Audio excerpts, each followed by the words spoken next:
What's good, everybody? It's your boy, O'Shea Duke Jackson, back at it again with another episode of The Celebrity Junk. As you guys know, on my main channel, I had a podcast with somebody who released some pretty interesting information on YouTuber Kendra G. And listen, Kendra G is a hard worker. I will take nothing from her. She's, very talented in, I guess, whatever way she is. She is definitely weaving and sandling. But of course, like many other black content creators in the business, she doesn't like to spend money. She spends money on her weave, sandals, and Bentleys and Rolls Royces. But on the business, no. That's why she has the dusty ass singles life. And she will milk it for all that she can get. She's not going to pay nobody. She's not going to pay anybody for anything. She's going to continue to remain in the dust. This is a problem with entrepreneurship in Black America. In particular, the opposite gender of us men.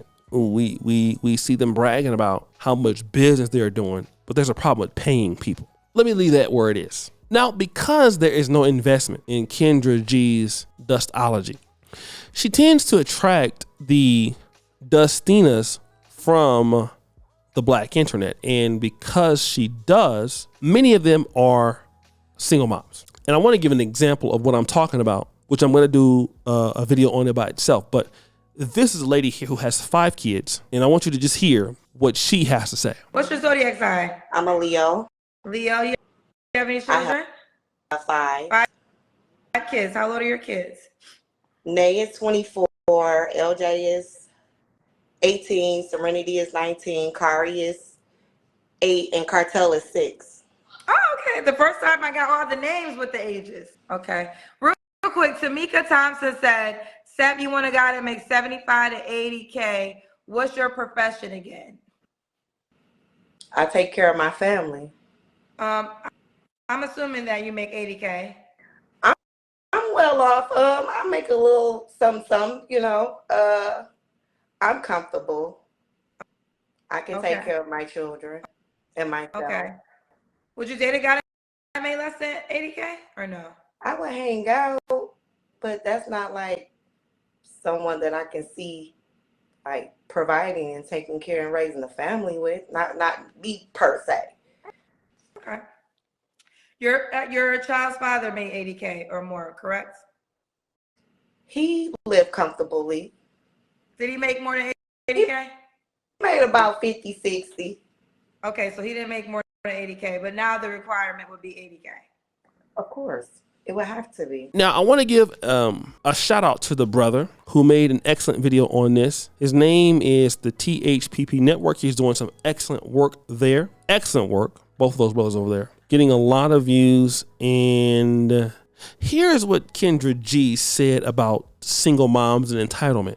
The number one demographic on my show, single moms that are now looking for a different type of guy than their child's father. He was tall, he was attractive, he had swag, he had money. I had a baby by him. So now the single moms are more focusing on looking for this guy, the good guy, the nice guy. But now they realize that's what's most important because they have children and they want someone that's going to raise their kids by the guy that had the big piece, that was tall and that doesn't want to be in a relationship. But you are misusing your vagina.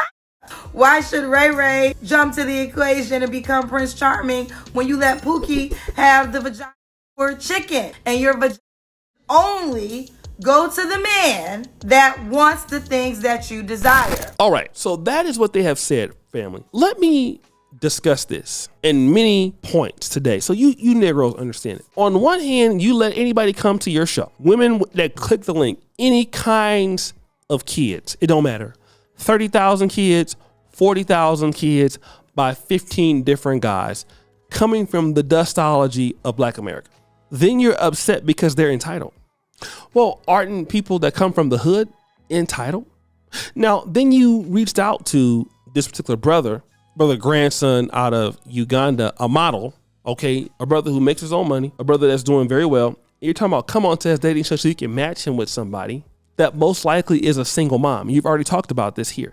Like if you look at your messages, a lot of those ladies, if we're talking about women who, and again, you do got some fine chicks of it, I'm not gonna lie, right? It's some that's on there. But on average, Brother's not excited about Kendra G's singles life.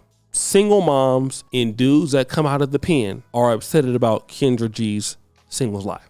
If you ever have to resort to Kendra G's singles life, you have not made it in life. You are completely dusty. Anybody who has money or has anything going on for themselves, for the most part, won't waste their time coming on there.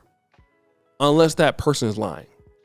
There is no way any man who is rich in Africa would ever worry about going to singles live for Kendra G. It's not even close in competitiveness and looks. What you can get here in Kampala or in Kigali or in Nairobi. And you do have women who are fine as hell in the States, for sure. Some of them come to Kendra G live, just not that often.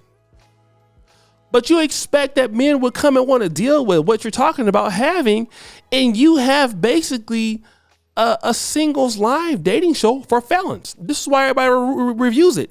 People go to Kendra G's as content creators to look at her content to make fun of it. We all do that. We all want somebody to come on there and say something that doesn't make any sense so we can grift. Kendra G is the gift that keeps on giving for anybody that does reaction videos. You don't go there to take nobody serious. You go there to laugh. You know when you want to hear somebody that got 6 kids by 7 different guys, and I want somebody to make $1 million a month, you go there. Yet you're out here talking about these women are too entitled. Well, why do you have the show? Look at who your audience is. Your audience is full of nothing but dustiness. I'm sorry, boo, I gotta be real. You think that somebody who's a model or somebody who's rich as a man wants to risk their time dealing with somebody from your show that comes on there? Somebody that was on ankle monitor, maybe? I mean, I'm going to be honest, man.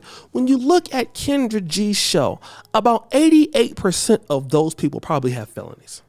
Felonies, or they're going to court for a felony. I'm sorry. It's what it looks like. Not saying that it's true, but that's what it looks like. The people that come on there, you're like, oh yeah, he shot somebody last night. Mm-hmm. Yeah, and her too, for sure. And there's no way that they didn't rob a liquor store last night. It's just, and you're talking about how entitled they are. But you're inviting people to come to your platform, celebrities to come to your platform. What are the celebrities going to get except cigarette butts and gunshot wounds? Like the women and the men. Like are you going to get a husband from Kendra G's show? Not possibly that can read and write. Everybody that comes on there, it's like, okay, my God, bruh, are you a Crip? I've seen dudes from prison on the show. I've seen dudes who just got out doing 20 years. I've seen dudes who just coming from just dusty everywhere. And yet you're telling these ladies like, oh, you're how can you be so disingenuous? Who do you think you're talking to? Your crowd is disingenuous. And these guys are not going to get nothing from there but problems. That dating show is one of the most greatest gifts that every black content creator can get. I'm telling you, in the thirst on there. Oh my God. I've heard dudes say like, you know what? I've had like 300 messages and all of them were not good looking. I'm just saying. So guys, what do you think? It's your boy O'Shea Duke Jackson back at it again with an episode of The Celebrity Junk. Put you for all you do, turn the bell. We're out.